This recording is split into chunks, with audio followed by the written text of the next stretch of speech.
Mets fans, we got some breaking news that just dropped a couple minutes ago. Two New York Mets will be making their season debuts tonight against the Washington Nationals. Let's break it down.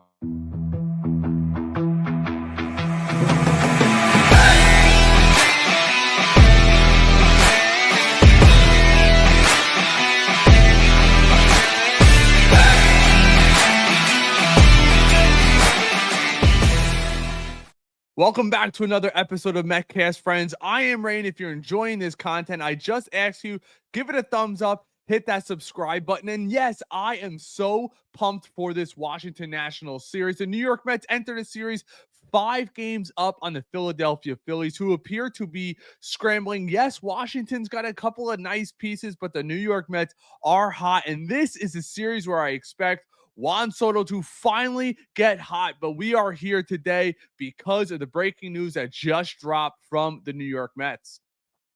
So here we have it. Take a look at the lineup that just dropped for the New York Mets. Obviously, 1 through 5 has been the same pretty much the entire season, as we see Francisco Lindor in the leadoff spot, followed by Juan Soto, Pete Alonso, Brandon Nimmo, Mark Vientos, and Jesse Winker. But there it is. There it is, folks.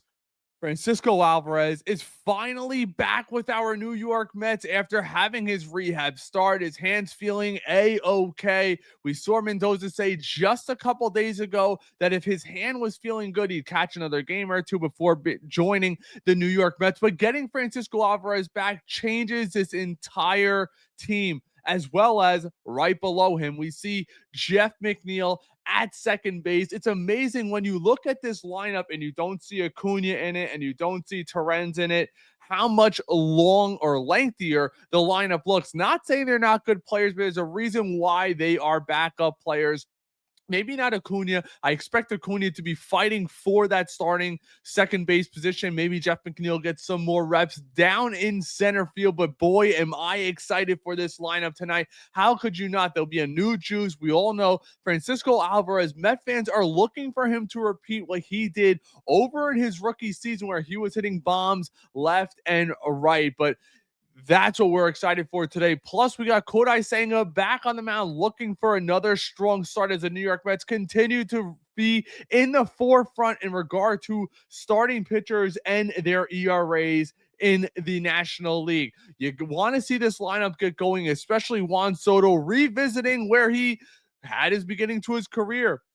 We all know where he was with the Washington Nationals, signing as an international free agent, making his major league debut down there in Washington before getting traded to the San Diego Padres and moving on to the New York Yankees and signing that massive deal with us in the offseason. But I think this is finally going to be the series where Juan Soto gets it going. It's going to be crappy in New York this weekend, so I'm glad it's down in Washington, D.C. I'm not totally sure what the weather's going to look like, but as it gets warm, maybe, just maybe, we will start to see the same thing happen from Soto that happened to Francisco Lindor. Yes, Lindor has put it together earlier than he has in previous years, but let's call a spade here. Lindor struggled the last couple of years early on in the season, and maybe that's what Juan Soto is going through. We keep hearing, especially from the folks over at WFAN, the Sal Licatas, the Brandon Tierneys, all of those guys over there, they fully expect Juan Soto to get it going. And I'm telling you guys,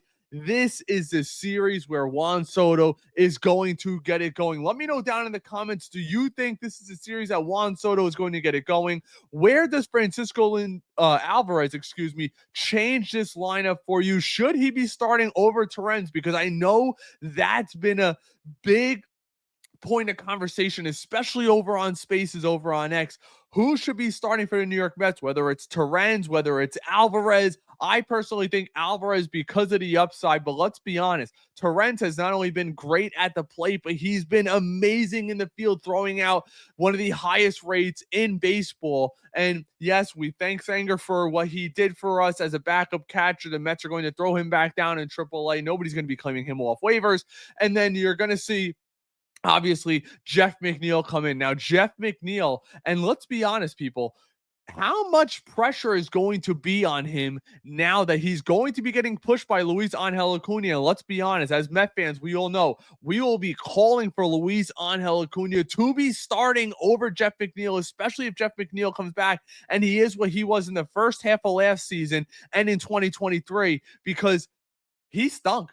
He just flat out stunk. Now, I know in the offseason, he said that he's going to be trying to lift the ball more for some reason. And I don't understand that, as we all know Jeff McNeil is one of those warning track power guys. Yes, every once in a while, he gets behind a pitch and can launch it far into the right field seats, but I want him just getting on base, act as a secondary leadoff hitter. I know Tyrone Taylor is in the 9-hole. I'd prefer to see Jeff McNeil there. Tell Jeff McNeil, you are going to be a secondary leadoff hitter. We want you on base when Lindor, Soto, and Alonso and Nimmo and Vientos are coming up.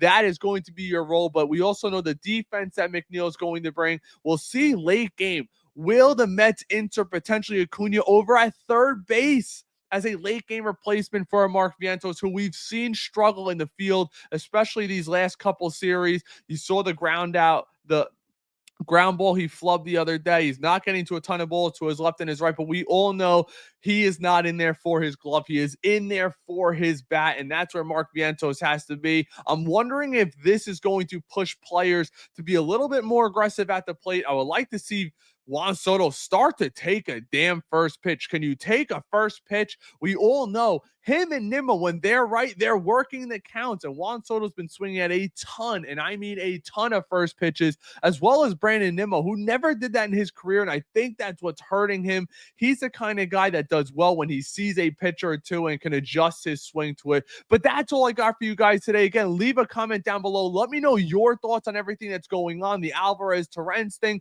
Who should be starting at second base? What kind of a leash are you going to be giving Jeff McNeil at second? Should he be starting in center field over Tyrone Taylor, which I could potentially see if Taylor's not hitting, McNeil elevating himself into that starting role in center field?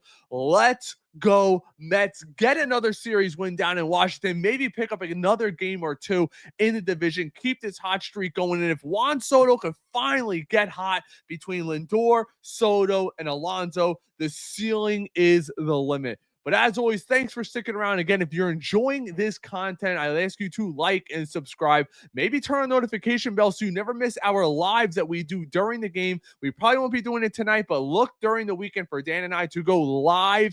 Join us live. Come hang out. We love hanging out with you guys down in the chat. And as always, let's go Mets. Peace.